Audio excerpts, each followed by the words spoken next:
Bonsoir tout le monde. Comment allez-vous? Super. Je suis vraiment heureux d'être ce soir parmi vous. J'aimerais, avant de commencer, vous demander, parmi ceux qui n'avaient pas étudié ou jamais entendu parler de la prophétie de la semaine dernière, est-ce qu'il y en a qui ont été frustrés? Parmi ceux qui ont entendu la prophétie de la semaine dernière, lorsqu'on a parlé de l'application, est-ce qu'il y en a qui ont été frustrés ou fâchés? Non? D'accord. Sûr, hein? Ok, je vous remercie. Donc, vraiment, c'était avec pincement, hein, comme je vous l'ai dit, qu'on avait étudié cette prophétie, parce que lorsqu'on parle de ces systèmes, souvent, voilà, des personnes qu'on pensait être dirigées par Dieu, malheureusement, ça peut être l'inverse. Et nous avons vu le cas de Pierre, n'est-ce pas? Voilà, donc aujourd'hui, nous allons continuer et ça sera encore quelque chose d'important de comprendre. Le sujet de ce soir sera un petit peu différent des autres sujets qu'on a vus. Nous n'allons pas vraiment entrer dans la prophétie. Ça sera plus un sujet historique pour que vous puissiez bien comprendre ce qui se passe actuellement et pourquoi beaucoup de personnes ne parlent pas de ce que nous avons parlé la semaine dernière. D'accord ? Avant tout, j'aimerais vous partager une anecdote. Est-ce que vous savez qu'aujourd'hui, j'ai failli ne pas être là? On a failli ne pas avoir une étude biblique. C'est pas parce que j'ai failli mourir, mais c'est parce que à 10h30, pendant que j'étais en classe avec les élèves, à l'école, j'ai un chargeur pour mon ordinateur. C'est mon outil de travail. Et voilà que le chargeur était défectueux. Et parce que c'était un vieux chargeur et les fils commençaient à s'en aller et la gaine était dénudée. Alors ce que j'ai fait, j'ai essayé de reconnecter alors que c'était branché à mon ordinateur, je voyais que ça ne chargeait pas. J'ai essayé de reconnecter un petit peu et voilà qu'une étincelle du coup est sortie des fils et mon ordinateur qui était allumé s'est éteint d'un coup. Et là j'ai dit, waouh Seigneur, qu'est-ce qui se passe? La surtension a fait que tout s'est éteint et je me suis dit, mince Seigneur, comment on va faire pour ce soir? Surtout qu'à l'intérieur, il y a tout, on va dire, tous les messages que j'ai prêchés, toutes les diapositives, il y en a plus de 200 à l'intérieur. Et je me suis dit, tout va partir, comment je vais faire? Et là, j'ai prié le Seigneur. En même temps, il y avait le cours.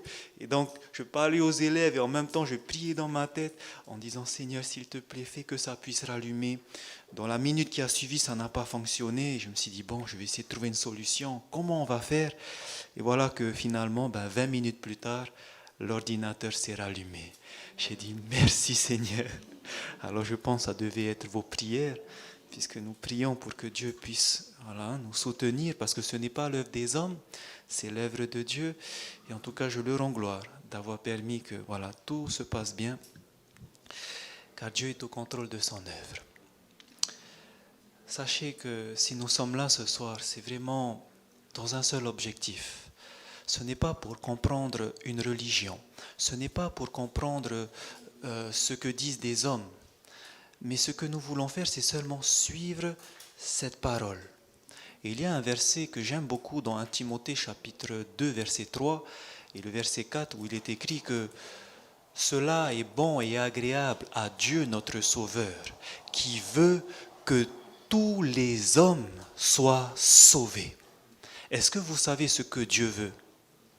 Dieu veut que tous les hommes soient sauvés. Et il va préciser juste après, et parviennent à la connaissance de la vérité. Dieu ne veut pas seulement vous sauver, mais il veut également que vous compreniez ce que c'est que la vérité. Parce que nous avons vu que l'ennemi va tout faire pour retirer cette vérité, piétiner la vérité. Vous vous souvenez de ce qui s'est passé? Et ce soir, justement, nous allons essayer de comprendre cette vérité et comment est-ce qu'elle a été perdue. Je vous disais en introduction que le sujet sera un petit peu différent. En effet, nous allons plus essayer de comprendre l'histoire et je pense que le sujet de ce soir va beaucoup aider les personnes qui se posent la question, mais pourquoi il y a tant d'églises aujourd'hui chrétiennes? Pourquoi il y a toutes ces églises? Et c'est ce que nous allons voir dans une partie. Le sujet que nous allons voir ce soir, c'est le protestantisme et la contre-réforme. Pour comprendre ce sujet, nous allons demander l'aide du Saint-Esprit. Nous allons nous mettre à genoux et nous prosterner devant le trône de Dieu et réclamer sa présence. Donc pour ceux qui le peuvent, mettons-nous à genoux.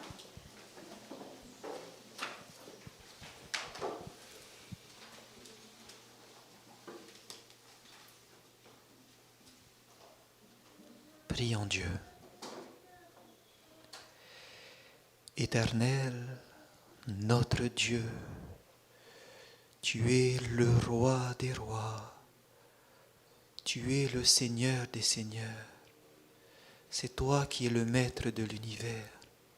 Et ce soir, de même que les anges se prosternent et se voilent la face devant toi, nous nous prosternons, nous humilions nos cœurs et nous voulons te réclamer la présence de ton Esprit Saint. Puisses-tu, Père, nous éclairer ce soir, nous parler, aide-nous à comprendre cette vérité, aide-nous à recevoir, pas la parole d'un homme, mais de comprendre ta parole. Que tu puisses alors disposer les cœurs de chacun. Peut-être qu'il y a des personnes qui sont venues avec leurs soucis. S'il te plaît, Seigneur, retire cela, apaise leur cœur, et qu'en ta présence nous puissions seulement contempler ta gloire. Je te demande d'humilier celui qui va parler. Efface-le afin que toi seul puisses être glorifié. Merci de nous entourer de tes anges puissants. Merci d'éloigner Satan et ses démons. Et puisses-tu ce soir régner en maître. C'est notre prière que nous voulons t'adresser dans le nom de notre grand sacrificateur Jésus-Christ. Amen.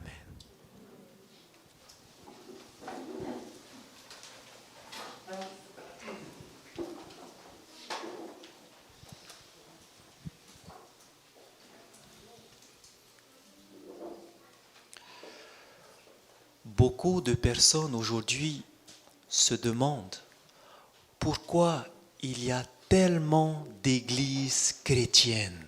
Pourquoi il y a tellement d'églises qui se disent croire en Jésus-Christ?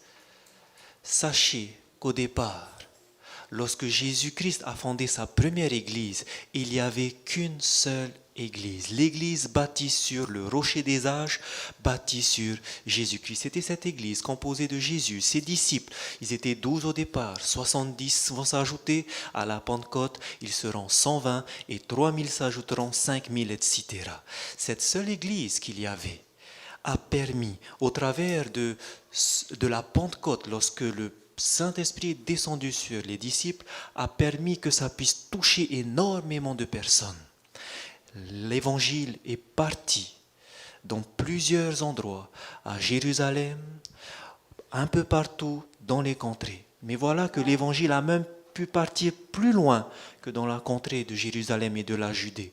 En effet, 3 ans et demi après que Jésus soit mort, au travers de l'apôtre Paul, Paul a été choisi en tant que missionnaire pour les païens et a pu, au travers de ses voyages missionnaires, apporter l'évangile dans pratiquement tout l'empire romain de l'époque. Et voilà que l'Église chrétienne était dispersée dans tout l'empire romain. Il y avait des églises à Éphèse, des églises chrétiennes à Philippe, il y avait en Thessalonique, il y avait même des églises jusqu'à Rome. Des églises chrétiennes disséminées dans tout l'empire romain. Cette église qui était partout, on l'appelait l'église universelle. Mais il n'y avait qu'une seule, l'église chrétienne universelle. Et voilà que plus tard, on a donné le nom d'église catholique. Parce que le nom catholique veut dire universel. Et donc c'était la seule église qu'il y avait à cette époque. Une seule église, l'église catholique, l'église universelle. Cet évangile a touché beaucoup de personnes, et parmi ces personnes qui se disaient chrétiens, il y avait même ce premier empereur romain, qui a été touché par le christianisme, qui s'appelle l'empereur Constantin. Il y avait d'autres empereurs, il y avait l'empereur Justinien également, qui a été touché par cet évangile.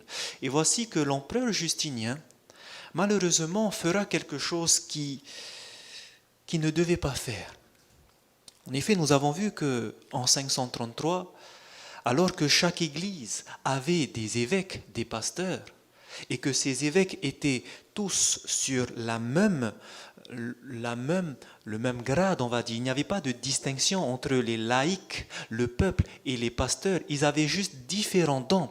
Et ils étaient comme parmi le peuple, sur le même pied d'égalité. Mais voici qu'à un moment dans l'histoire, au travers de l'empereur Justinien, on va dire que l'évêque de Rome va devenir le chef de toutes les églises saintes.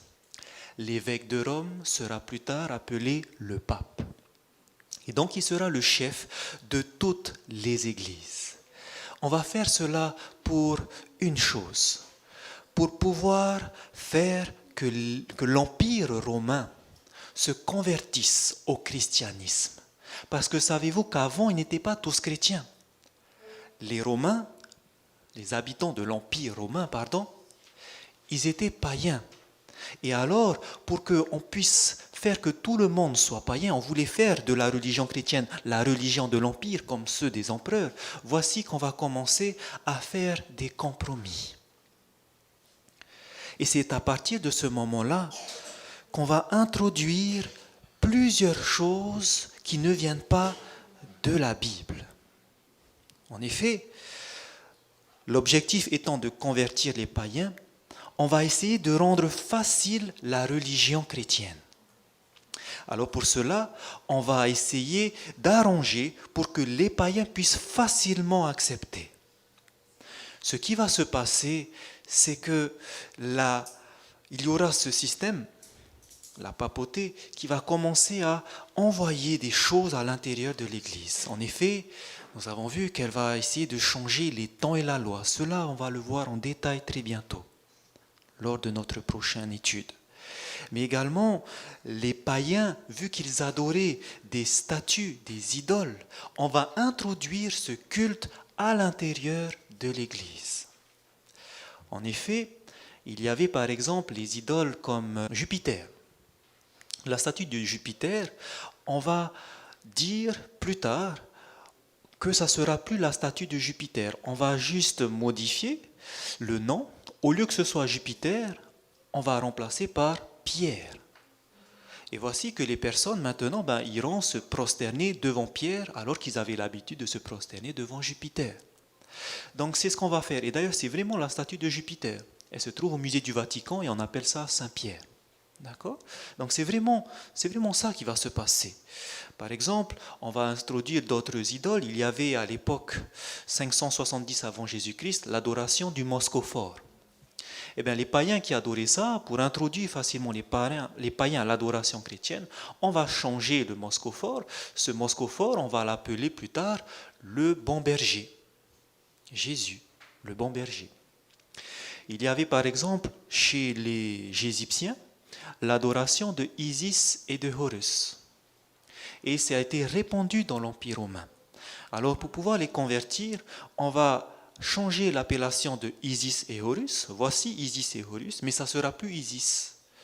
Ça sera Marie. Et Horus, ça sera l'enfant Jésus. Donc il y aura l'introduction de ce culte idolâtre qui va venir pour pouvoir faciliter la conversion des païens. Non seulement on va prendre les statues, les cultes des idoles que faisaient les païens et emmener dans l'Église, mais en même temps, on va utiliser des traditions païennes pour emmener dans l'Église. Par exemple, les Grecs, pour eux, lorsque quelqu'un meurt, son âme est toujours vivante. Elle peut aller soit en enfer, dans l'Hadès, ou sinon elle va aller dans un lieu, le paradis. Et c'est ce qui va se passer quand on va introduire dans l'Église ce qu'on va appeler l'immortalité de l'âme. Que lorsque quelqu'un meurt, son âme est immortelle, et donc elle va aller ou en enfer, et en même temps on va introduire une doctrine qui va permettre à l'Église d'avoir beaucoup d'argent. Cette doctrine, c'est la doctrine du purgatoire. On dira que lorsqu'une personne va mourir, si elle a fait du bien, elle était sainte, elle va aller directement au paradis. Si elle a fait que des crimes, elle ira directement en enfer. Mais si elle était croyante mais elle n'était pas pieuse, alors elle va aller dans un lieu. Et ce lieu, on va l'appeler le purgatoire. Et son âme qui sera dans le purgatoire, on pourra faire en sorte qu'elle puisse aller rapidement, après avoir purgé sa peine, dans le paradis. Et la solution, c'était de donner de l'argent à l'Église. Et on pratiquait aussi des coutumes qu'on appelait les indulgences, qui faisaient qu'une personne qui payait à l'Église une certaine somme d'argent, qui faisait un certain nombre de prières, on permettait que les péchés qu'il va commettre dans le futur seront déjà effacés, pour qu'à sa mort, elle puisse aller plus vite au paradis. Donc c'était ce qui se passait réellement, et c'est entré dans l'Église, cette doctrine du purgatoire. Également, on dira que les enfants, puisqu'ils sont tachés par le péché d'Adam, pour éviter qu'ils puissent aller à leur mort en enfer, parce qu'à cette époque, au Moyen-Âge, il y avait les enfants mouraient tôt, on leur disait qu'il fallait absolument baptiser les enfants. Et pour que ce soit plus pratique, le baptême, qui était un mode d'immersion, cette fois-ci, on va juste asperger pour que ce soit plus pratique. Et il y aura également, pour avoir rapidement la vie éternelle, pour être sûr d'aller au paradis, il faut faire le maximum d'œuvres. Il faut œuvrer, faire tant de prières, aller à la messe, prendre l'Eucharistie. Et ces choses sont essentielles parce que si on ne le fait pas, on n'ira pas au paradis, on ira directement en enfer. On disait aussi à cette époque que si une personne avait commis un péché, pour pouvoir être pardonné, il fallait qu'il aille voir les pères de l'Église. Parce qu'ils étaient des médiateurs entre Dieu et les hommes, et c'est vers eux qu'il fallait aller se confesser. Et donc il y avait toutes ces choses qui sont entrées dans l'Église à partir de cette époque. Mais ce qui est, on va dire, ce qui a permis que ces choses, ces traditions, sont entrées dans l'Église, c'est que malheureusement à cette époque, les gens ne pouvaient pas vérifier ce qui était prêché du haut de la chair. Ce que les pères disaient, ils ne pouvaient pas vérifier. Vous savez pourquoi ? Ils n'avaient pas de Bible. En effet, la Bible, c'était des manuscrits avant, ensuite il y a eu les codex, mais le problème, c'est qu'ils n'avaient pas de Bible. L'imprimerie n'était pas encore inventée. C'était bien plus tard, en 1454, que Gutenberg va inventer l'imprimerie et qu'on pourra imprimer des Bibles. Mais pendant plus de 10 siècles, on ne pouvait pas vérifier ce qui était prêché du haut de la chair. Du coup, ces choses étaient acceptées. Et non seulement l'imprimerie n'a pas encore été inventée, mais surtout à l'époque, les seules personnes qui avaient la Bible, beaucoup ne comprenaient pas ce qui était écrit. Parce que la Bible n'était pas écrite dans la langue du peuple. C'était écrit en latin. Il n'y avait pas beaucoup de personnes qui comprenaient le latin. Vous comprenez alors que puisque on ne peut pas vérifier, c'était facile d'introduire ces fausses doctrines. C'est ce qui s'est passé à l'intérieur de l'Église. Et cela, nous avons vu, ça a été prophétisé. En effet, Paul même le savait. Regardez dans Actes chapitre 20.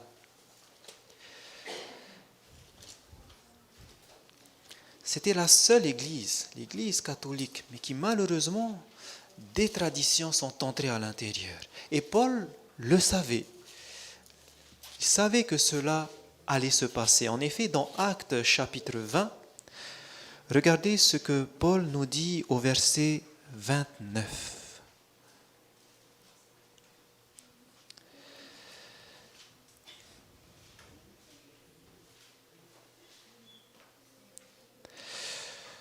On va commencer au verset 28. Acte chapitre 20, au verset 28, il est écrit « Prenez donc garde à vous-même et à tout le troupeau sur lequel le Saint-Esprit vous a établi évêque pour paître l'Église du Seigneur qu'il s'est acquise par son propre sang. » À qui est-ce que Paul est en train de décrire cette lettre ici? À qui est-ce qu'il parle? Il parle aux évêques, c'est-à-dire aux responsables des églises.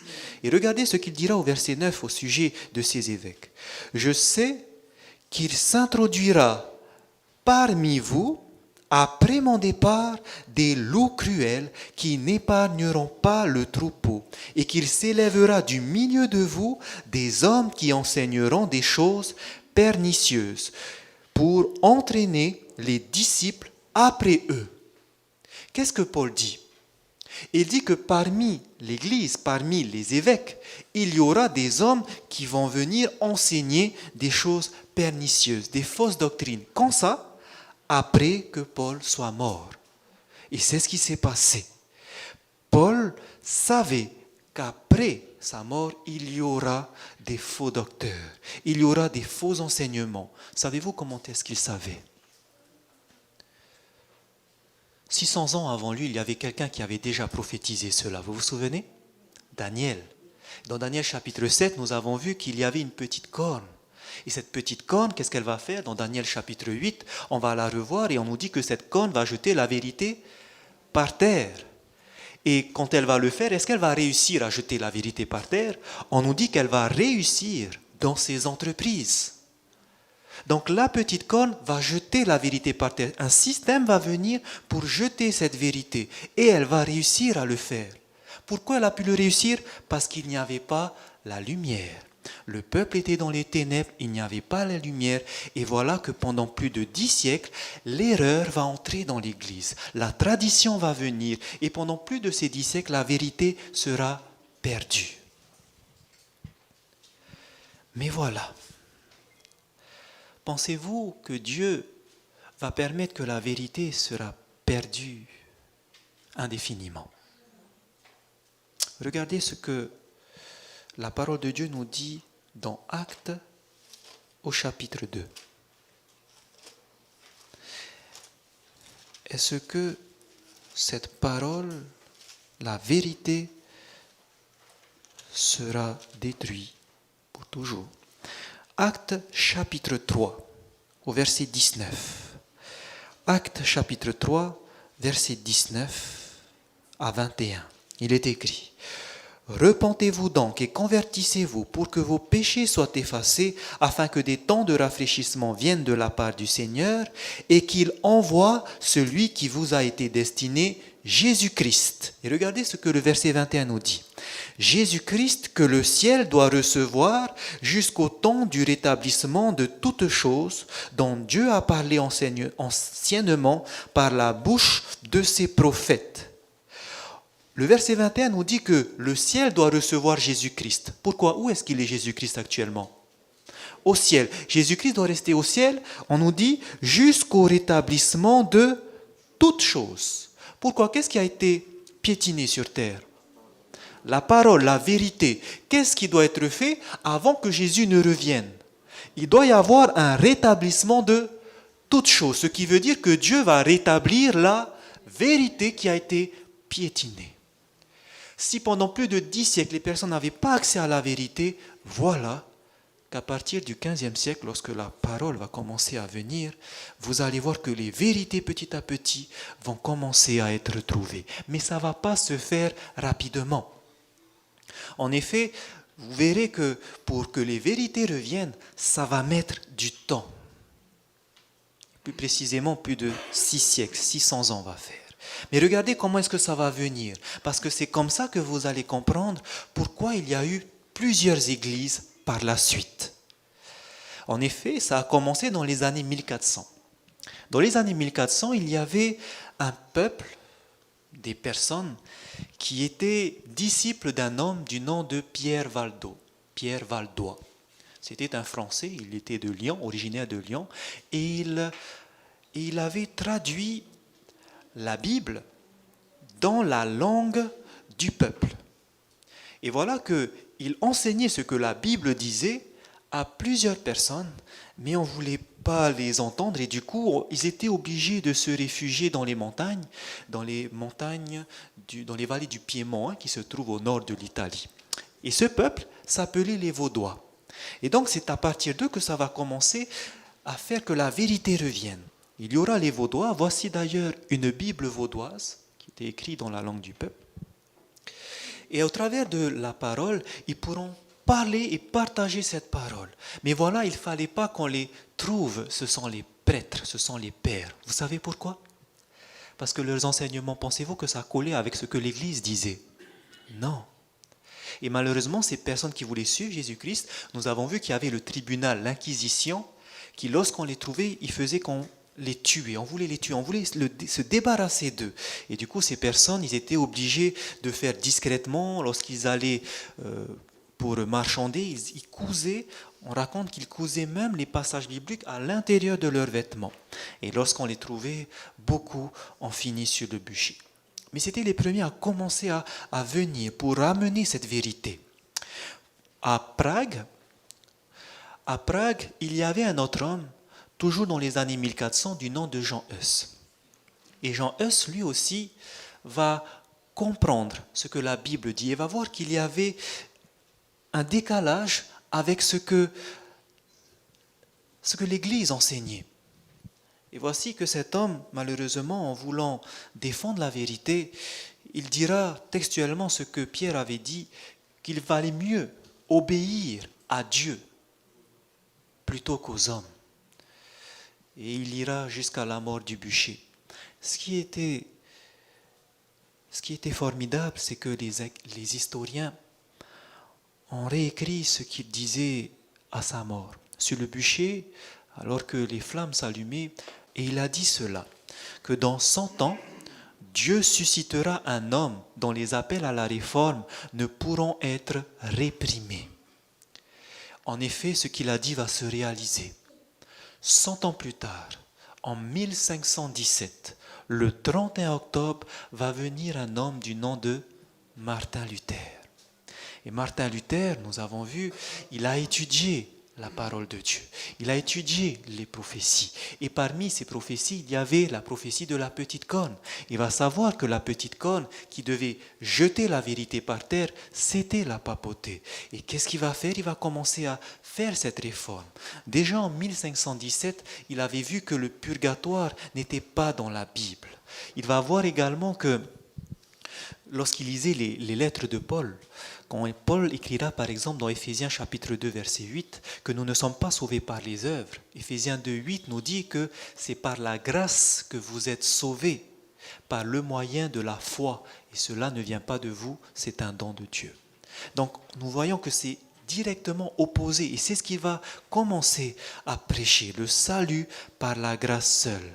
Il va voir par exemple, quand il va lire l'Ancien Testament, dans Exode chapitre 20, on nous dit que Dieu ne veut pas, au verset 4, qu'on se prosterne devant des idoles. Il ne veut pas qu'on adore des idoles. Et c'est ce qu'il va trouver, que le culte des idoles était une abomination. Il verra, lorsqu'il parcourra toute la Bible, que le mot purgatoire n'existait pas.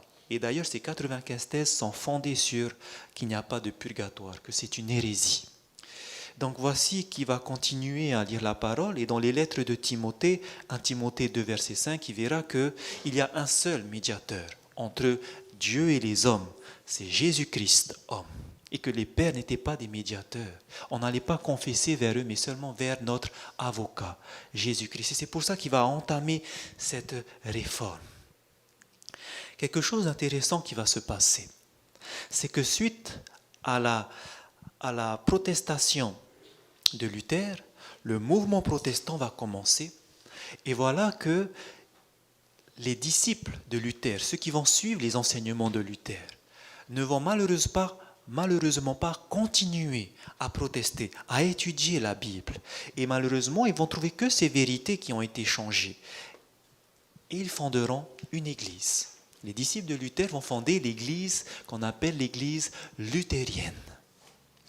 Mais voilà, puisqu'il n'y avait pas que cette vérité, Dieu va susciter plus loin en Suisse, à Genève, un homme du nom de Jean Calvin. Et Jean Calvin également va étudier la prophétie. Jean Calvin va comprendre que lorsqu'on parle du pape, il n'est pas le représentant, le vicaire du Christ. Au contraire, il est l'antéchrist. Et il va faire de même que Martin Luther. Il va protester, il sera d'accord avec ce que Martin Luther avait trouvé. Mais ce qu'il trouvera en plus, c'est cet enseignement que nous dit la Bible, que nous ne sommes pas seulement sauvés par la grâce, et ça y est, c'est terminé, on peut continuer à pécher. Mais il va comprendre qu'une fois qu'on est sauvé par grâce, Dieu veut que nous puissions grandir spirituellement, c'est-à-dire laisser le péché de côté et maintenant grandir jusqu'à la stature parfaite de Jésus-Christ. C'est ce qu'on appelle, selon l'apôtre Paul, la sanctification. Et c'est ce qu'il va retrouver. Et voici que, pareil, les disciples de Jean Calvin ne vont pas continuer à étudier la Bible, mais ce qui va se passer, c'est que ces disciples vont former une église, ce qu'on va appeler l'église presbytérienne. Les membres de cette église s'appellent les calvinistes, ou on appelle aussi l'église presbytérienne l'église réformée. Lorsqu'on parle ici, par exemple, des protestants, c'est-à-dire de l'église évangélique Maori, l'église évangélique en Polynésie est membre de cette église réformée, de l'église presbytérienne. Et la plupart des protestants font partie de cette dénomination. Mais voilà, il y avait d'autres enseignements qu'ils n'ont pas retrouvés, et c'est pour ça que plus tard, Dieu va susciter d'autres hommes, un peu partout en Europe, et parmi il y aura des calvinistes et des luthériens qui vont retrouver que le baptême des enfants n'était pas biblique. Qu'un enfant ne peut pas être baptisé parce que Jésus dira dans Marc chapitre 16 au verset 16 que c'est celui qui croira et qui sera baptisé qui sera sauvé. Pour être sauvé, il faut se baptiser, mais pour se baptiser, il faut croire. Un enfant peut-il croire? Peut-il comprendre qu'il est pécheur? Un bébé ne peut pas le faire. Ils vont comprendre que c'est une hérésie. Et non seulement le baptême par aspersion, le baptême des enfants n'était pas biblique, mais il y a également le baptême des enfants qui n'est pas biblique. Pardon, le baptême par aspersion qui n'est pas biblique. Ils vont comprendre que le baptême se fait par immersion. C'est ce que faisaient les premiers disciples. Et ce mouvement de personnes qui vont étudier cela, on va les appeler les anabaptistes. Ana qui veut dire refaire, baptiste, c'est-à-dire ceux qui vont se rebaptiser. Parce que la plupart d'entre eux étaient baptisés déjà enfants, et donc ils se rebaptisaient quand ils avaient compris par immersion. Donc ils faisaient cette fois-ci le vrai baptême. Et pareil, ces personnes qui vont comprendre cette vérité, le baptême qui se faisait par immersion, vont fonder cette église qu'on va appeler plus tard l'église baptiste. Donc vous voyez que les églises, finalement, elles commencent à se former. Plusieurs églises viennent. Ensuite, vers les années 1700, en Angleterre, il y aura cet homme du nom de John Wesley et son frère Charles Wesley. Souvenez-vous de John Wesley, lui-même aussi, ce qui va le conforter dans ce qu'il fait de protester, c'est qu'il savait que lorsqu'on parlait de la papauté ou du pape, qu'il était cet antéchrist, que Jean dit qu'il était le fils de la perdition, que Paul dit dans 2 Thessaloniciens 2, et que donc il ne fallait pas suivre ses enseignements, mais qu'il fallait revenir à la vérité. Et bien cet homme-là, en Angleterre, va former plus tard cette église méthodiste. Il est de ces personnes qui ont fondé cette église. Et ce qu'il a retrouvé, lui, comme enseignement, c'était ce que la Bible disait au sujet du corps de l'homme. Quand la Bible nous dit dans 1 Corinthiens 6 que vous êtes le temple du Saint-Esprit. Votre corps, vous devez donc prendre soin, ne pas mettre n'importe quoi à l'intérieur. Il fallait que notre corps aussi soit saint. D'accord? Et donc, voici que ces méthodistes, c'est ce qu'ils connaissent et c'est ce qu'ils partagent. Plus tard, dans les années 1800, il y aura un prédicateur baptiste du nom de William Miller, qui lui aussi viendra, qui va accepter les vérités qui ont été découvertes par les Vaudois, qu'il faut garder la Bible seule, qui va également être d'accord sur l'enseignement de Jean Hus, qu'il faut obéir à Dieu plutôt que d'obéir à l'homme, qui sera d'accord avec les enseignements de Martin Luther, que nous sommes sauvés par la grâce, qui sera d'accord avec les enseignements de Jean Calvin sur la sanctification, qu'il nous faut grandir en Christ. Il sera d'accord avec le baptême, qui devait se faire par immersion, que les anabaptistes partageaient, et également avec l'enseignement de Wesley que notre corps doit être saint. Mais ce qui va distinguer cet homme, c'est que dans les années 1800, il va étudier les signes du retour de Jésus, dans Matthieu chapitre 24. Et il va comprendre que Jésus va réellement revenir. Et il va utiliser une prophétie que nous avons déjà vue dans Daniel 8, au verset 12, ou Daniel 8, au verset 14, où il était écrit « 2300 soirs et matins, et le sanctuaire sera purifié ». Et pour William Miller, il pensait que le sanctuaire qui devait être purifié, c'était la terre. Et donc il pensait que comme la terre doit être purifiée, il pensait à cette prophétie que Pierre avait parlé dans 2 Pierre chapitre 3, où la terre devait être purifiée par le feu. Alors il pensait que la purification du sanctuaire à la fin des 2300 soirs et matins, ça sera la destruction de la terre par le feu au retour de Jésus. Et donc il a trouvé cette date, il disait que c'est dans les années 1843, ensuite plus tard 1844, mais il a su que Jésus devait revenir à cette date-là. Et voilà que William Miller était le fondateur du mouvement qu'on appelait aux États-Unis le mouvement millérite. Mais à cette époque-là, dans les années 1840, il y avait un autre mouvement qui se faisait mondialement, qui prêchait aussi que Jésus devait revenir. Et ce mouvement qui était mondial, donc pas seulement aux États-Unis, on formait ce mouvement qu'on appelait le mouvement adventiste, à ne pas confondre avec adventiste du 7e jour. C'est deux choses différentes.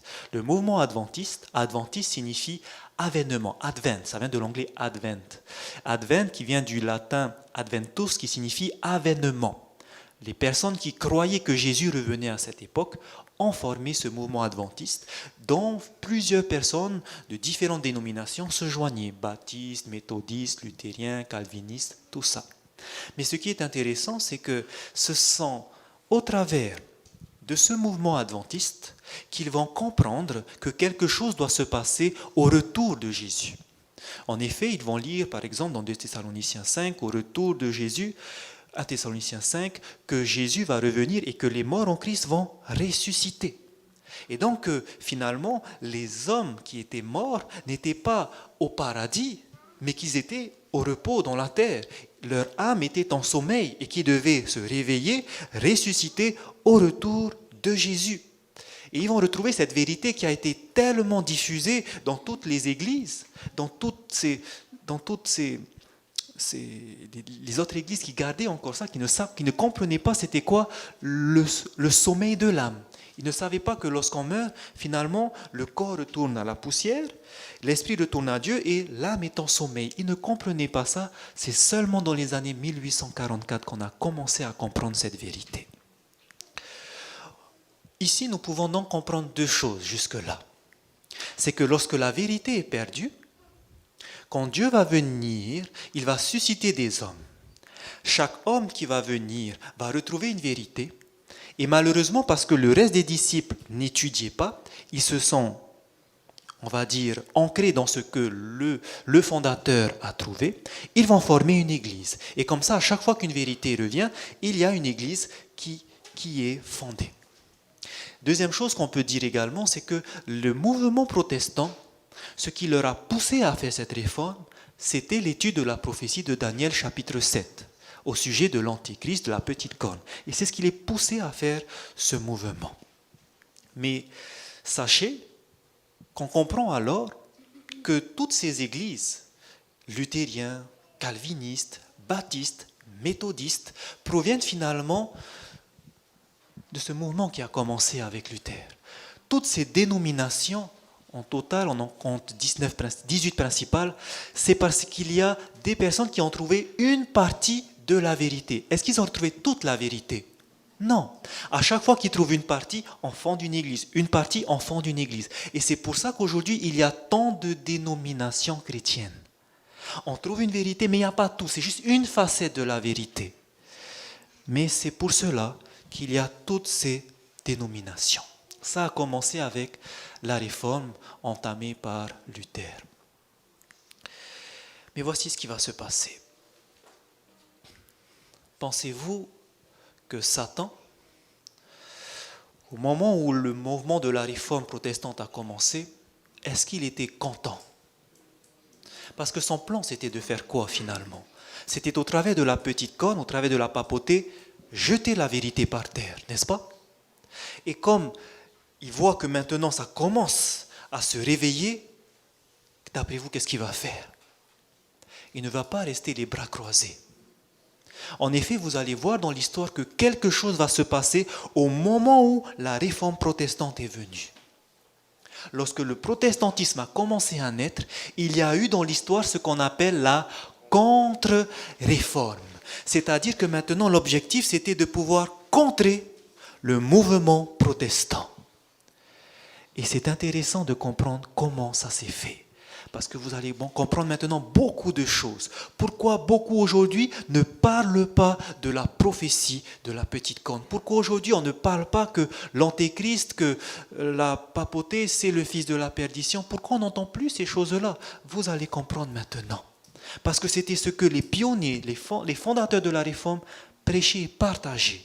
Mais aujourd'hui, vous n'entendrez plus ça parce qu'il y a eu ce qu'on appelle la contre-réforme.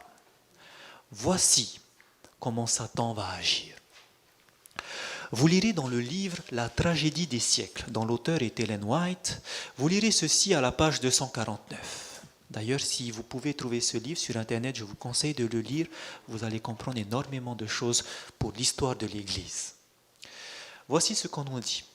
Dans toute la chrétienté, les protestants étaient entourés d'ennemis formidables. Les premiers triomphes de la réforme passée, Rome rassemblait de nouvelles forces dans l'espoir de l'écraser. Qu'est-ce que Rome va vouloir faire maintenant? Écraser la réforme protestante. Comment? C'est alors que se fonda l'ordre des Jésuites, le défenseur de la papauté, le moins scrupuleux, le plus puissant et le plus cruel. Quel est l'élément que l'Église romaine va utiliser pour contrer cette réforme? Un ordre appelé l'ordre des Jésuites. Il a été fondé en 1534 par Ignace de Loyola. Et ça a été approuvé par le pape Paul III. Et il porte également le nom de Compagnie ou Société de Jésus. Les jésuites, c'était des catholiques fervents, mais qui étaient surtout intellectuels. On a recruté des personnes qui étaient très intelligentes pour pouvoir faire cette œuvre de contre-réforme. Et d'après vous, comment est-ce que cette contre-réforme va se faire? Les protestants disaient que c'était l'antéchrist, la papauté, parce qu'elle a tué, assassiné beaucoup de chrétiens. Alors ils ne vont pas faire la même chose. Pour pouvoir contrer la réforme, ils ne vont pas utiliser l'épée pour tuer. Mais ils vont utiliser la parole de Dieu. Et ils vont essayer de la changer. Et vous allez voir comment est-ce qu'elle va faire. Une des personnes qui va se lancer dans ce travail, c'est cet homme, du nom de Francisco Ribera. Un jésuite intellectuel, un théologien. L'Église va lui demander de trouver quelque chose pour utiliser la Bible pour contrer la réforme. Qu'est-ce qu'il va faire? Il va utiliser la pierre d'achoppement, la pierre de touche des protestants, la prophétie. Cette prophétie qui disait que c'était l'antéchrist, que tout a été révélé, ils vont essayer maintenant de la déformer. C'est ce que nous dit par exemple cet ouvrage où on nous dit en 1590, Ribera publia un commentaire sur l'Apocalypse pour contrer l'interprétation qui prévalait parmi les protestants, laquelle interprétation identifiait la papauté à l'Antichrist. Ribera appliqua toute l'Apocalypse, sauf les premiers chapitres, à la fin des temps plutôt qu'à l'histoire de l'Église. L'Antichrist devait être un seul personnage unique qui serait reçu par les Juifs et qui rebâtirait Jérusalem. Plus loin, on nous dit dans un autre ouvrage, Ribera niait que l'antichrist scripturaire protestant, dans 2 Thessaloniciens 2, soit assis dans l'église de Dieu. Souvenez-vous que Paul avait dit que le fils de la perdition va aller jusqu'à s'asseoir dans l'église de Dieu, et c'est ce qu'il disait Ribera. Non, ce n'est pas celui-là. Tel que l'affirmait Augustin, un réformateur, Jérôme Huss, Luther et de nombreux réformistes. Qu'est-ce qu'il fera? Il établit un antichrist infidèle en dehors de l'Église de Dieu en utilisant la parole. Et j'aimerais que vous puissiez comprendre comment est-ce qu'il a fait pour que maintenant les protestants ne puissent plus utiliser la parole pour dire que l'antichrist, la petite corne, c'est la papauté. Regardez comment il va faire. Est-ce que vous vous souvenez de la prophétie des 70 semaines? Dans quel chapitre on trouve ça et dans quel livre? Daniel au chapitre 9. Daniel chapitre 9 nous parle de la prophétie des 70 semaines. Cette prophétie, vous vous souvenez qu'est-ce qu'elle a annoncé? Elle a annoncé la venue du Messie, de loin. Nous avons vu que Daniel 9, versets 26 et 27, pour comprendre cette prophétie, il ne fallait pas la lire de façon linéaire, vous vous souvenez? Parce que si on lit dans la façon linéaire, on ne comprendra pas la profondeur de cette prophétie. Mais nous avons vu que Dieu, il utilisait une figure de style pour pouvoir appuyer quelque chose d'important. Vous vous souvenez? Et cette figure de style, on appelait ça la forme chiastique. Et nous avons vu que pour lire ce passage-là, il fallait lire de façon croisée. Vous vous souvenez? Donc nous n'allons pas refaire. Cette prophétie annonçait que le Messie devait arriver à la fin des 69 semaines. Et que pendant une semaine, il va faire une solide alliance. Et donc, qu'au milieu de la semaine, le oint sera retranché. Nous avons vu que cela correspondait à Jésus-Christ qui va faire une solide alliance avec les Juifs pendant 7 années et qu'au milieu de cette année, 3 ans et demi plus tard, après son baptême, il sera crucifié. Voilà alors comment va faire Ribera pour pouvoir utiliser la Bible et contrer les protestants. Cette prophétie qui se lisait de façon chiastique, il va dire que ça se lit de façon linéaire. Et regardez là, ça va tout changer. Le verset 26 nous dit, après les 62 semaines, un oint sera retranché et il n'aura pas de successeur. Donc, le Messie doit venir après les 62 semaines qui finissaient au bout des 69 semaines, souvenez-vous. Donc, Jésus est bienvenu. Mais maintenant, de qui on va parler? Le peuple d'un chef qui viendra détruira la ville et le sanctuaire. On va parler maintenant de l'ennemi de Dieu. D'accord? Et qu'est-ce qu'il va faire? Il va venir pour détruire la ville et le sanctuaire. Et sa fin arrivera comme par une inondation. Il est arrêté que les dévastations dureront jusqu'au terme de la guerre. On avait vu l'application de cette prophétie, n'est-ce pas? Avec Titus qui devait venir pour détruire Jérusalem. Voici ce qu'ils vont dire. Le verset 27, ils vont dire, ce n'est pas une forme chiastique. Donc, le verset 27, quand on dit « il fera une solide alliance avec plusieurs », il faut lire de façon linéaire. Et si on lit de façon linéaire, qui va faire une solide alliance avec plusieurs pour une semaine? Ce n'est plus loin, c'est qui maintenant? C'est celui dont on parlait juste avant, c'est-à-dire le peuple d'un chef qui va venir, l'antéchrist qui doit venir. Il va faire une solide alliance avec plusieurs pour combien de temps? Une semaine. Et durant la moitié de la semaine, il fera cesser le sacrifice et l'offrande. Et le dévastateur commettra les choses les plus abominables jusqu'à ce que la ruine et ce qui a été résolu fondent sur le dévastateur. Voici ce qu'ils vont dire maintenant. Ribera dira que cette prophétie se lit de façon linéaire, que quand Jésus est venu, ensuite il y aura l'antéchrist qui va venir pendant combien de temps? Une semaine, faire une solide alliance. Cet antéchrist, par contre, lorsqu'il va venir, ce n'est pas juste après la 69e semaine. Mais ce qu'on va faire, c'est qu'on va faire un espace-temps entre la 69e semaine et la 70e semaine. Et il va reporter cette 70e semaine dans le futur, en disant que c'est dans le futur que viendra l'antéchrist.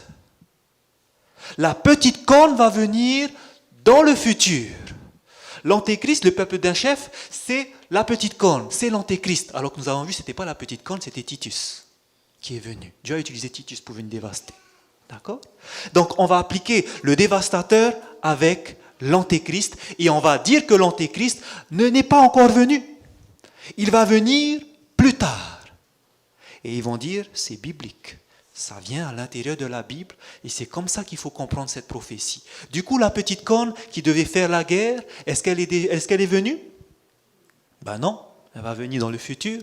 L'Antéchrist, le fils de la perdition, est-ce qu'il est venu? Non, il vient dans le futur. Et maintenant, on va utiliser ça, cette chose que Ribera a mis en place, pour pouvoir maintenant l'enseigner aux protestants. Comment est-ce que ça va se passer? On n'aura pas le temps d'aller dans les détails, mais sachez que parmi les personnes qui vont diffuser cette vérité, il y aura 2 réformateurs ou 2 étudiants de théologie importants. Premièrement, il y aura Darby. John Nelson Darby va accepter cela, et dans sa Bible, le Darby Bible, il va commenter ces choses-là. Et cette Bible, sachez qu'elle est utilisée chez tous les protestants. Ici, vous allez chez les protestants, c'est la version Darby qu'ils ont. Donc cette Bible sera diffusée. Et on va comprendre que l'Antéchrist, ce n'est pas Titus, mais c'est quelque chose qui va venir dans le futur, c'est l'Antéchrist. Quelqu'un qui va également être utilisé, c'est Scofield. Vous avez peut-être entendu parler de la Bible Scofield avec les références. Eh bien, Scofield aussi va être utilisé pour pouvoir diffuser cette vérité dans le monde protestant. Et ces 2 Bibles, la Bible Scofield et la Bible Darby, c'est ce que les protestants utilisent aujourd'hui et c'est ce qu'on utilise dans toutes les écoles de théologie protestante. Du coup, qu'est-ce qu'on enseigne aujourd'hui dans l'Église? Que l'Antéchrist va venir dans le futur. Mais en même temps, Darby et Scofield ont aussi évoluer cette vérité, puisqu'ils diront que l'Antéchrist qui va venir, il va venir juste après que l'Église a été enlevée. En effet, ils vont dire que l'Église, les chrétiens, vont être enlevés de façon surnaturelle, des chrétiens vont disparaître, et voilà qu'ils vont aller au ciel, c'est un enlèvement secret, Jésus ne va pas revenir dans toute sa gloire, mais quand l'Église sera enlevée, à ce moment-là, l'Antéchrist va arriver. Et pendant cette année, il va faire une solide alliance avec plusieurs. Et on nous dit que c'est l'Antéchrist qui va entrer dans ce temple dont parle Paul. Et ce temple doit être rebâti. C'est le temple d'Ézéchiel, dont Ézéchiel a parlé au chapitre 40 à 48. C'est toute une théologie qui va venir derrière. Et on dit ça, c'est dans le futur. Et pendant cette période, il y aura les tribulations que va faire le dévastateur. Et c'est seulement après ces 7 années que Jésus reviendra dans toute sa gloire. Et c'est seulement après qu'il y aura les 1000 ans. Donc finalement, on dit que l'Église ne va pas subir les tribulations, qu'elle sera sauve des tribulations puisqu'elle sera au ciel, mais que ceux qui resteront sur terre vont vivre cela. Donc toute cette théologie s'est diffusée dans tout le monde protestant. D'ailleurs, une parenthèse, l'Antéchrist qui doit aller dans le temple de Dieu, ils disent qu'il doit y avoir un temple qui doit être rebâti à Jérusalem, puisque cela doit se passer dans la ville sainte. Or aujourd'hui, Jérusalem, elle n'est pas acquise. Pourquoi? Parce que Jérusalem aujourd'hui, là où il y a le temple, c'est le dôme du rocher, le fameux dôme du rocher qui appartient aux musulmans. Et donc ce qui s'est passé, c'est que tout le monde protestant sachant cela, vous allez voir qu'il n'y a pas un seul président américain qui est venu et qui a défendu Israël pour qu'elle reprenne ce territoire. Tous les présidents américains, sachant cette prophétie, ont tout fait pour que Israël déjà redevienne. Ils avaient une seule espérance, c'est que Israël, qui était plus une nation, redevienne nation. Cela s'est déjà passé. Mais également, ce qu'ils vont vouloir faire, c'est que maintenant Israël retrouve ce temple et que cette place du dôme pour pouvoir rebâtir le temple de Jérusalem. Ils ont les plans qui sont déjà faits, ils attendent juste que les musulmans puissent sortir pour pouvoir bâtir ce temple, parce qu'il doit y avoir le temple rebâti pour que l'Antéchrist vienne. Vraiment, ces choses sont réelles. Les protestants comprennent cela. Le monde protestant comprend la prophétie à la fin comme ça. Mais qui en est la source? Les jésuites, Francisco Ribera, pour pouvoir faire en sorte qu'on ne croit plus que la papauté, c'est la petite corne, c'est l'Antéchrist. Et d'ailleurs, il y a un film qui est sorti à ce sujet. Tout ce que je vous dis ici, toute cette prophétie, vous allez la voir dans ce film appelé Left Behind. C'est un des best-sellers qui est sorti avec Nicolas Cage, Left Behind, qui veut dire laisser derrière, où dans le film on va voir l'enlèvement secret, où des personnes vont disparaître, il n'y aura plus personne dans le train parce que ce sont des chrétiens, il y a des avions où le pilote va disparaître parce qu'il a été enlevé, et ensuite pendant 7 années il y aura l'antéchrist qui va venir et qui va commencer à régner. Donc c'est vraiment compris par le monde protestant. Mais malheureusement, nous comprenons que cela vient seulement d'une seule œuvre. On nous dit, il a en résultat de son œuvre une déformation, une diffamation de la vérité prophétique. Finalement, vous comprenez que le protestantisme, au travers de cette prophétie qui a été changée, aujourd'hui, vous n'entendrez plus prêcher ces messages du haut de la chair. Ce que les réformateurs ont prêché, que l'antéchrist c'est la papauté, vous n'entendrez plus jamais cela. Parce qu'aujourd'hui, c'est acquis que ce n'est pas l'antéchrist, la papauté, mais qu'elle doit venir dans le futur. Et deuxièmement, aujourd'hui, vous n'entendrez plus parler des protestants comme étant des personnes qui vont protester. Aujourd'hui, la définition protestant a changé, vous savez. Les protestants, ce n'est plus des personnes qui vont protester contre qui, d'après vous? La papauté. Mais ça sera protestant, on va dire, c'est pour, testant qui vient de testament. Pour le testament, pour l'évangile. C'est ça la définition des protestants, réellement. Ce n'est plus des personnes qui vont protester. Et d'ailleurs, vous comprendrez cela parce que les protestants aujourd'hui, ne comprenant plus leur identité, malheureusement, des choses sont en train de se passer. Lorsqu'on perd son identité, on ne sait plus pourquoi on est protestant, on fait des choses que malheureusement il ne faut pas. Le monde protestant, le voici en gros, aujourd'hui tel qu'il est. Il est composé des luthériens 10%, presbytériens 7%, anglicans 11% et les évangéliques 72%. Ben voici ce qui s'est passé par exemple. Si Luther était présent, le 31 octobre 1999, je crois qu'il retournerait dans sa tombe. Parce que vous savez qu'est-ce qui s'est passé à cette date-là, à l'anniversaire de la réforme protestante de Martin Luther, le 31 octobre, il y a eu un accord de réconciliation. C'est-à-dire que les luthériens maintenant ne vont plus protester contre la papauté. Et cela a été signé littéralement.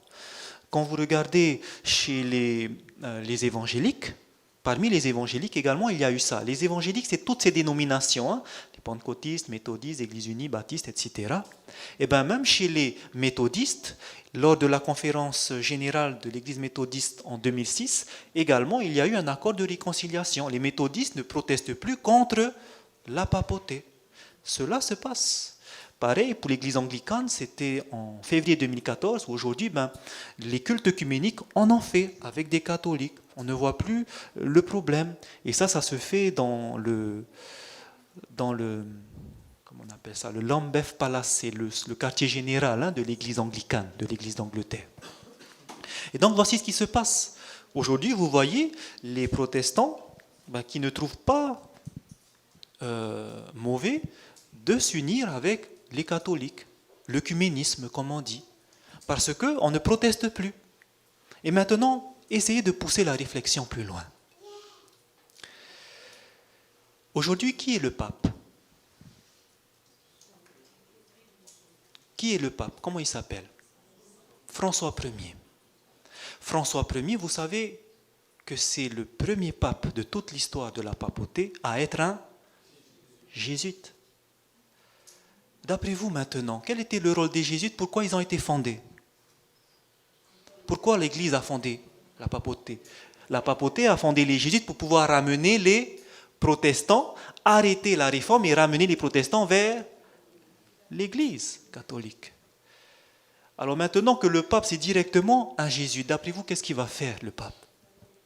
Eh bien, vous allez comprendre l'actualité, comme par exemple, on va voir le pape qui va réunir les calvinistes, les presbytériens.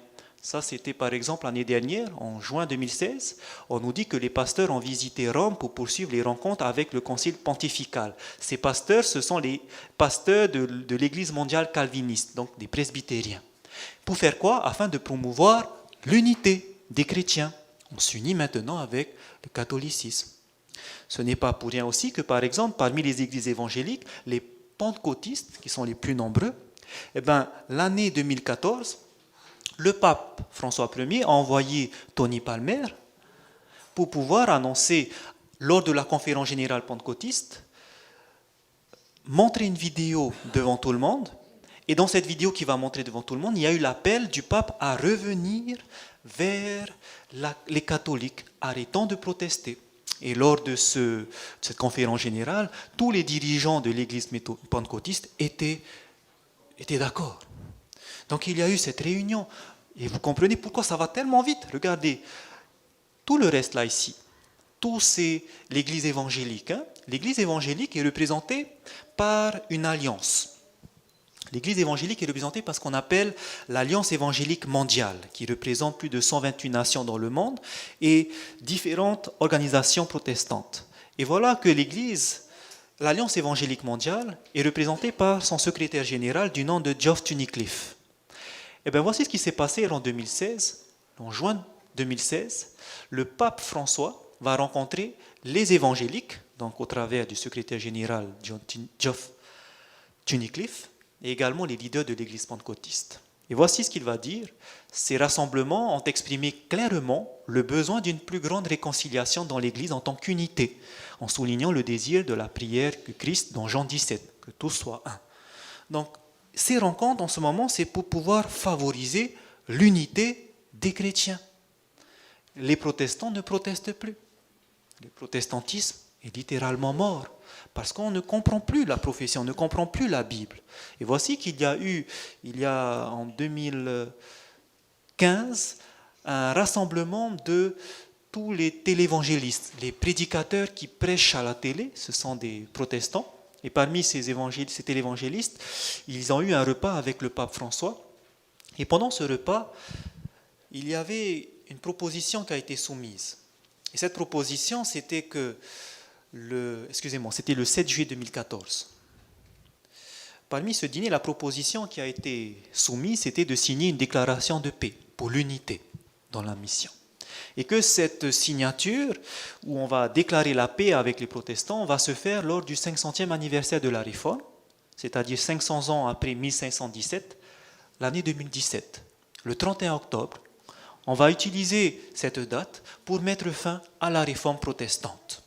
Et aujourd'hui, c'est ce qui se passe. Il y a ce mouvement appelé R 2017 qui est en train de prôner qu'en 2017, 31 octobre, ça sera la fin du mouvement protestant.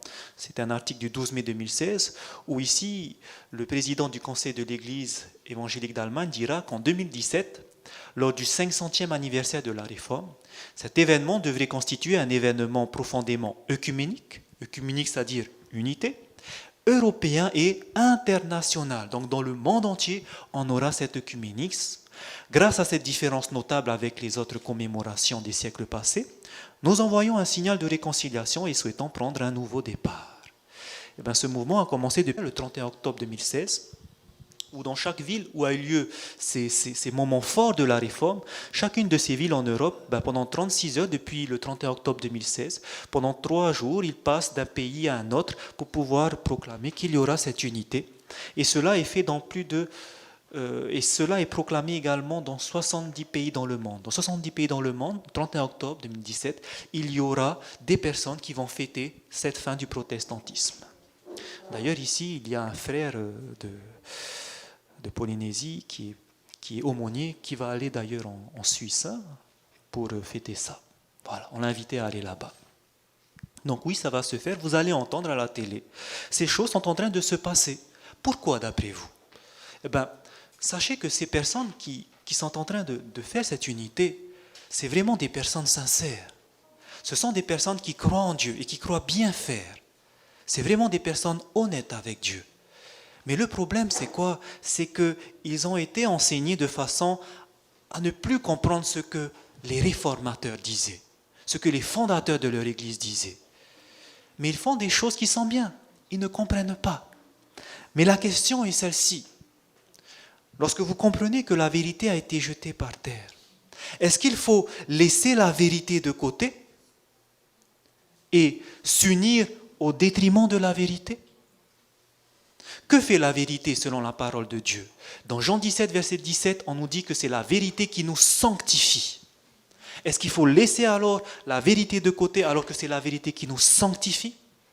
Non, on a besoin de connaître la vérité. Jésus dira dans Jean 8, 32, vous connaîtrez la vérité et la vérité vous affranchira. Que fait la vérité? Elle nous libère. On comprend la parole de Dieu. Est-ce qu'il faut mettre alors la vérité de côté? Est-ce que c'est le plan de Dieu? Non. Dieu veut que tous parviennent à la connaissance de la vérité. Pas qu'on dissimule la vérité. Et malheureusement, est-ce qu'il faut alors laisser la vérité et aller vers cette soi-disant unité? Est-ce que c'est le plan de Dieu? Mettre de côté la parole. Regardez, la parole de Dieu et ce que dit ce mouvement catholique est complètement en contradiction. Les choses que ces protestants, les protestants originaires, on va dire, des pionniers disaient et croyaient, est en totale opposition. Regardez par exemple, nous allons rapidement balayer. Dans la Bible, on dit de ne pas se prosterner devant les idoles, alors que dans le monde catholique, on peut se prosterner. Dans la Bible, on nous dit que tous ont péché, sauf Jésus.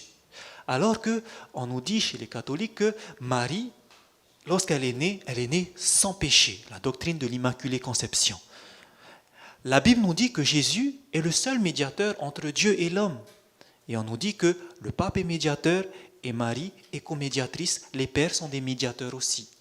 La Bible nous dit que Christ s'est offert une fois pour toutes. Chez les catholiques, à chaque fois qu'on fait une messe, on nous dit que Christ est crucifié de nouveau. La Bible nous dit que tous les chrétiens sont des prêtres et des saints. Ici, on nous dit que les saints et les prêtres, ce sont seulement une caste spéciale au sein de la communauté chrétienne, alors que tous nous sommes appelés des saints et des prêtres pour Dieu. La Bible nous dit que tous les chrétiens doivent savoir qu'ils ont la vie éternelle. On peut savoir qu'on est sauvé. Mais l'enseignement catholique nous dit que tous les chrétiens ne peuvent pas et ne doivent pas savoir qu'ils ont la vie éternelle. La Bible nous dit que nous ne devons appeler aucun leader religieux père. Alors que chez les catholiques, tous les prêtres et les papes, on les appelle pères. La Bible nous enseigne qu'il ne faut pas prier en faisant des vaines répétitions. Alors que chez les catholiques, on enseigne, vous pouvez répéter sans cesse des Ave Maria et des Notre Père, Padre Noster.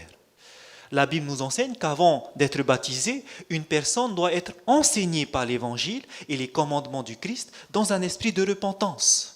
Chez les catholiques, on n'a pas besoin d'être enseigné parce que même les petits-enfants, ils doivent être baptisés parce que s'ils meurent avant d'être baptisés, ils iront en enfer.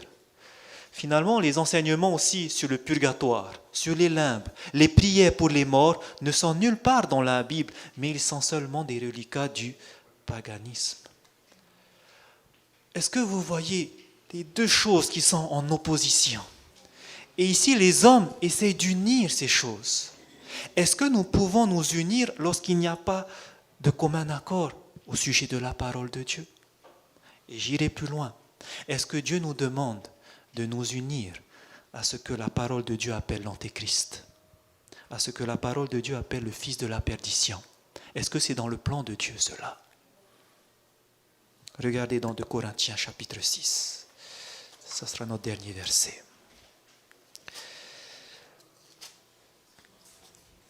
Donc, ne prenez pas ceci pour dire que ceux qui font ça, ils ont tort. Non. Ils sont des personnes qui ont bonne conscience. Ils pensent faire ça de façon juste. Mais c'est juste qu'ils ne connaissent pas ce que vous apprenez. Donc il ne faut pas aller leur dire que ce n'est pas bien ce que vous faites. Ce n'est pas le but. Mais c'est que vous puissiez comprendre ce que la Bible dit et ce qui se passe actuellement. Dieu appelle la petite corne, la papauté et l'antichrist. C'est la même chose. Mais que demande Dieu? Est-ce que nous pouvons nous unir? Est-ce que c'est sa volonté? Parce que c'est ce qui va se passer très bientôt. Regardez dans 2 Corinthiens au chapitre 6. 2 Corinthiens au chapitre 6, que nous dit Dieu au verset 14? Ne vous mettez pas avec les infidèles sous un joug étranger. Car quel rapport y a-t-il entre la justice et l'iniquité? Ou qu'y a-t-il de commun entre la lumière et les ténèbres? Quel accord y a-t-il entre Christ et Bélial? Ou quelle part a le fidèle avec l'infidèle? Quel rapport y a-t-il entre le temple de Dieu et les idoles? Car nous sommes le temple du Dieu vivant comme Dieu l'a dit. J'habiterai, je marcherai au milieu d'eux je serai leur Dieu et ils seront mon peuple. Est-ce que c'est dans le plan de Dieu que les personnes qui ont cette vérité puissent s'unir à l'Antichrist? La parole de Dieu est claire, ce n'est pas dans son plan. Malheureusement, ces choses sont en train de faire. Et vous maintenant qui connaissez ces choses, qui connaissez ces vérités, qui connaissez ce que la parole de Dieu nous dit, à qui allons-nous obéir? Qui allons-nous suivre? La Bible nous dit, dans Actes 5, verset 29, qu'il faut obéir à Dieu plutôt qu'aux hommes. Pourquoi il faut obéir à Dieu? Est-ce que ce sont les hommes qui vous ont délivré du péché? Est-ce que ce sont les hommes qui vous ont donné la vie éternelle? À qui donc devons-nous obéissance? À Dieu et Dieu seul. Notre foi, nous ne devons pas la mettre au travers des hommes.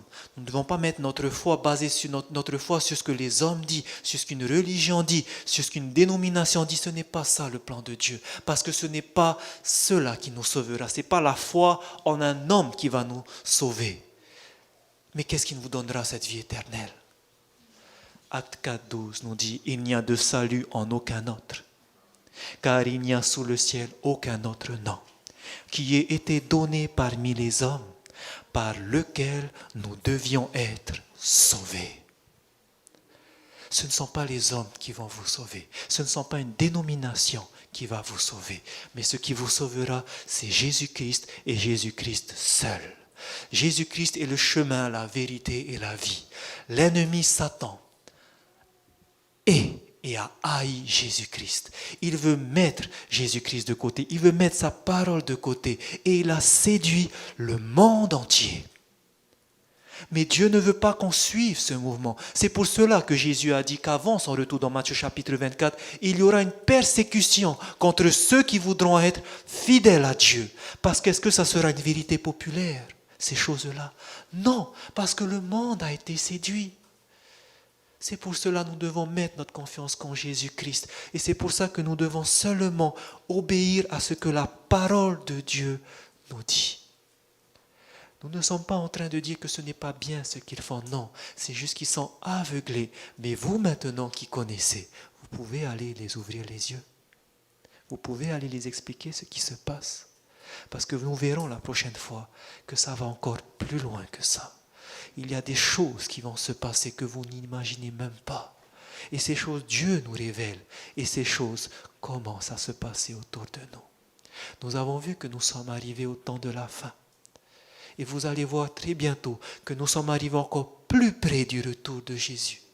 Et que le temps est arrivé de nous préparer, de nous repentir, de laisser le péché de côté, de laisser ces choses qui nous attachent à ce monde de côté. Et d'accepter pleinement celui qui peut vous donner la victoire sur ce péché, celui qui peut vous donner une assurance que vous pouvez tenir ferme et ne pas avoir peur sur ce que les gens diront de vous, parce que vous savez qui vous suivez, vous savez ce que vous faites et vous savez que chaque chose que vous faites vous mèneront à la vie éternelle parce que vous suivez qu'une seule chose, la parole de la vérité. Et c'est ce que nous devons faire, étudier la parole. Parce que Dieu veut que vous puissiez aussi aller partager cela à d'autres personnes. Est-ce que c'est votre désir de pouvoir suivre Jésus-Christ et Jésus-Christ seul, sa parole seule? Est-ce que c'est votre désir ce soir?